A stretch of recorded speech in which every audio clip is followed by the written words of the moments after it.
ઉપસ્થિત આજના શ્રી શિક્ષકગણ તેમજ મારા વહાલા વિદ્યાર્થી ભાઈઓ તથા બહેનો, આજે આપણે સૌ એક પવિત્ર અને પ્રેમભર્યો તહેવાર એટલે કે રક્ષાબંધનની ઉજવણી કરવા એકત્ર થયા છે.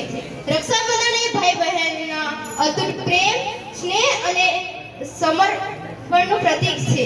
રક્ષાબંધન એટલે માત્ર રાખડી બાંધવી નહીં, પરંતુ એકબીજાની જવાબદારી, રક્ષણ અને એકબીજાને જીવનભર સાથ આપવાનો તહેવાર છે. બહેન પોતાના ભાઈના કાંડે રાખડી બાંધે છે અને તેના લાંબા આયુષ્ય, સુખ અને સમૃદ્ધિની કામના કરે છે. જ્યારે ભાઈ બહેનને હંમેશા સાથ આપવાનું અને કોઈ પણ મુશ્કેલીમાં ઢાલ બની ઊભા રહેવાનું વચન આપે છે. આ તહેવાર આપણને યાદ અપાવે છે કે સંબંધોનું મહત્વ શું છે. ભાઈ અને બહેનનો સંબંધ એક અનોખું બંધન છે, જ્યાં કોઈ સ્વાર્થ નથી, માત્ર નિસ્વાર્થ પ્રેમ અને લાગણી છે.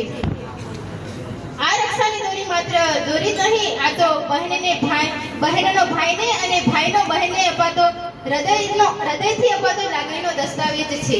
આજના આ શુભ દિવસે આપ સૌને રક્ષાબંધનની હાર્દિક શુભકામનાઓ. આભાર. જય હિન્દ, જય ભારત.